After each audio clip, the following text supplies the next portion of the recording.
ಇದು ನಮ್ಮ ಮಲೆನಾಡು.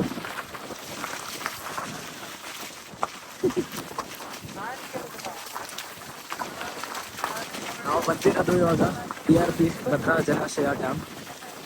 ಇಲ್ಲಿ ತುಂಬ ಮಳೆ, ತುಂಬ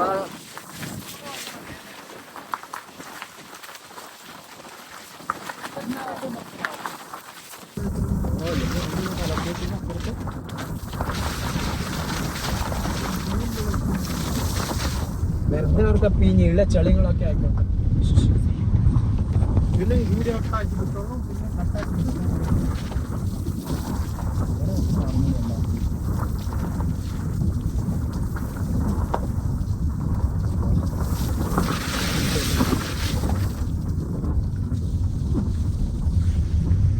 ಅದೆಲ್ಲ ಪ್ಯಾಚಪ್ ಹಾಕೋಣ. ಎವಡನ್ನು ಬರ ಬಿಡ್ಸೋಣ.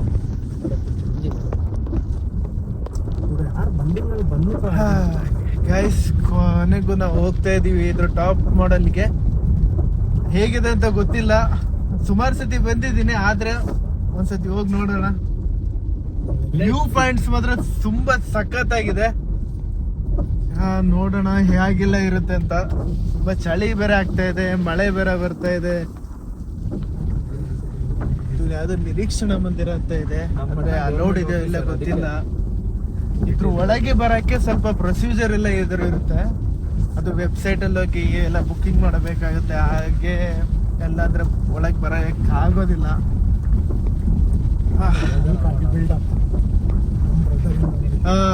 ನಮ್ ಬ್ರದರ್ ಇವರೇ ಗೌರ್ಮೆಂಟ್ ಆಫೀಸರ್. ಕೊನೆಗೂ ನಾವು ಮೇನ್ ಗೇಟ್, ಏನ್ ಡ್ಯಾಮ್ ಮೇಲೆ ಗೇಟ್ ಇದೆ ಆ ರೋಡಿಗೆ ಹೋಗುತ್ತೆ. ಆ ರೋಡ್ ಆದ್ರೂ ನಾವು ಹೋಗೋಣ ಅನ್ಕೊಂಡ್ವಿ.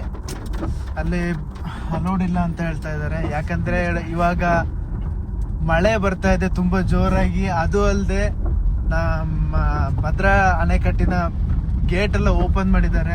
ಆ ಓಪನ್ ಮಾಡಿದಾಗ ನೋಡ್ಲಿಕ್ಕೆ ತುಂಬಾ ಚೆನ್ನಾಗಿರುತ್ತೆ. ಅದಕ್ಕೋಸ್ಕರ ಇಲ್ಲಿಗೆ ಬಂದ್ವಿ. ಆದ್ರೂ ಏನ್ ಆಗ್ಲಿಲ್ಲ. ರಿಟರ್ನ್ ಹೋಗ್ತಾ ಇದೀವಿ.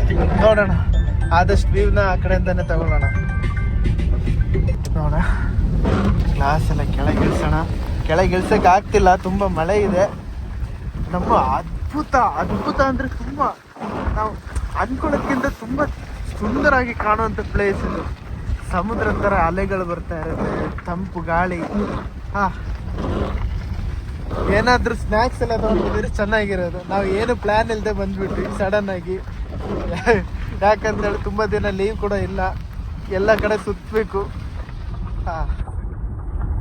ಹೊರಗಿಂದ ತೋರ್ಸೋಣ. ತುಂಬಾ ಗಾಳಿ ಇದೆ, ಡೋರ್ ಓಪನ್ ಮಾಡಕ್ ಆಗ್ತಿಲ್ಲ.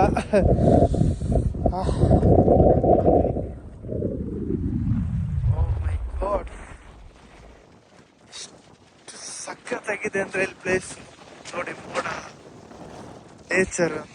ಎಲ್ಲಿಗ್ರಿ ಕಾಶ್ಮೀರಿಗೆ ಹೋಗ್ತಾರ? ಬರ್ರಿ ಶಿವಮೊಗ್ಗಕ್ಕೆ. ಇಷ್ಟು ಸಖತ್ತಾಗಿದೆ ಇಲ್ಲಿ.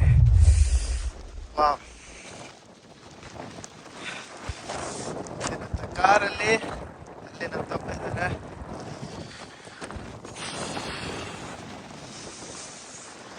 ಅಲ್ಲೊಂದು ದ್ವೀಪ ಇದೆ. ಇದು ಭದ್ರಾ ಡ್ಯಾಮಿನ ಬ್ಯಾಕ್ ವಾಟರ್. ಇದು ಅಲ್ಲೊಂದು ದ್ವೀಪ ಇದೆ, ಅಲ್ಲೊಂದು ದ್ವೀಪ ಇದೆ. ತುಂಬಾ ದ್ವೀಪಗಳಿದೆ. ಆದ್ರೆ ನೀರಿಗೆ ಇವಾಗ ಇಳಿಯಕ್ ಬಿಡಲ್ಲ. ಯಾಕಂತ ಹೇಳಿದ್ರೆ ಮಳೆಗಾಲ ಆಗಿದೆ, ತುಂಬಾ ನೀರು ಕೂಡ ಮೇಲಿಗೆ ಬಂದಿದೆ.